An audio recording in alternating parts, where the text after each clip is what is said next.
James moved into a new house in a quiet neighborhood on the outskirts of the city. The house was spacious and comfortable, and James saw it as a fresh start after a period of personal challenges. On the first day, he felt at ease as he organized his belongings and settled into his new room. But as night fell, things began to get strange. As James was getting ready for bed, he heard faint footsteps coming from downstairs. At first, he thought it might be a burglar, so he cautiously got up and went to check.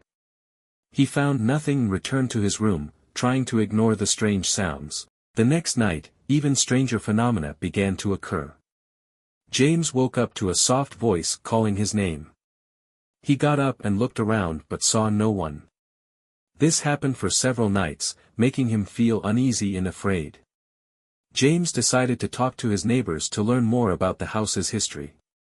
He discovered that the house had been abandoned for several years before he bought it and that the family who had lived there before had disappeared under mysterious circumstances.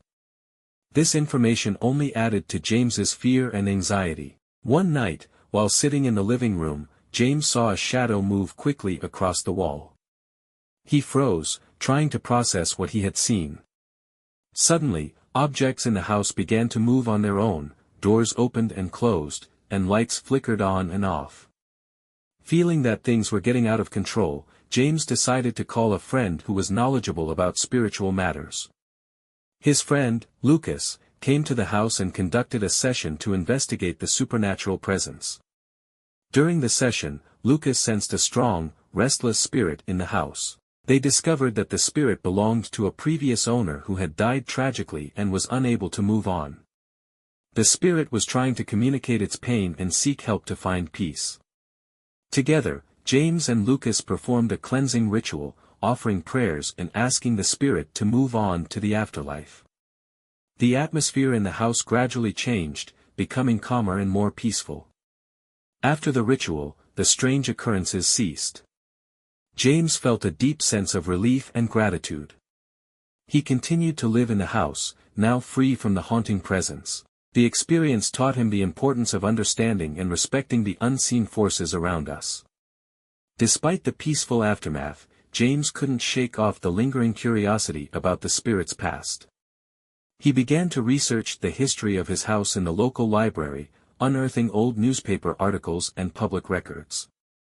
He found out that the spirit, whose name was Elizabeth, had lived there during the early 1900s. Elizabeth had been a young woman who dreamed of becoming a writer. She had fallen in love with a local artist, but their relationship was fraught with challenges due to societal expectations and family pressures. Tragically, Elizabeth died under mysterious circumstances, with many believing she had been murdered by a jealous suitor. James felt a deep connection to Elizabeth's story and decided to honor her memory by restoring the old study where she had spent most of her time writing.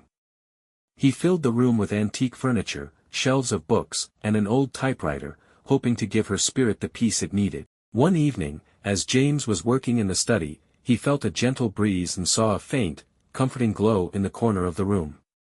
He knew it was Elizabeth, and he spoke to her softly, assuring her that her story would not be forgotten. The glow seemed to brighten momentarily before fading away, leaving James with a profound sense of closure. The house felt different after that night. It was no longer just a building, it was a place where lives had been lived and stories had been told. James felt a sense of pride in having restored its history and given Elizabeth the recognition she deserved. James's experience with the supernatural made him more attuned to the energies around him. He began to help others in the community who were dealing with similar hauntings, using the knowledge he had gained to bring peace to restless spirits and comfort to the living. Over time, James became known as the ghost whisperer of the neighborhood. People came to him with their stories of haunted houses and eerie encounters, seeking his guidance. He never charged for his services, believing that helping others was his way of giving back for the help he had received. Years passed, and the neighborhood thrived. The once quiet streets were now filled with children's laughter and the vibrant life of a close-knit community. James's house became a symbol of hope and renewal, showing that even the most haunted places could become homes filled with love and warmth. James often reflected on how much his life had changed since moving into the new house. He had started with the intention of finding a fresh start for himself but ended up providing a new beginning for many others, both living and departed. His journey taught him the importance of empathy, understanding, and the power of human connection. As James sat on his porch one evening, watching the sunset, he felt a sense of contentment wash over him. He had found his purpose in life, and it was more fulfilling than he could have ever imagined. The whispers that once filled his nights with fear had turned into stories of hope and resilience, echoing through the walls of his beloved home.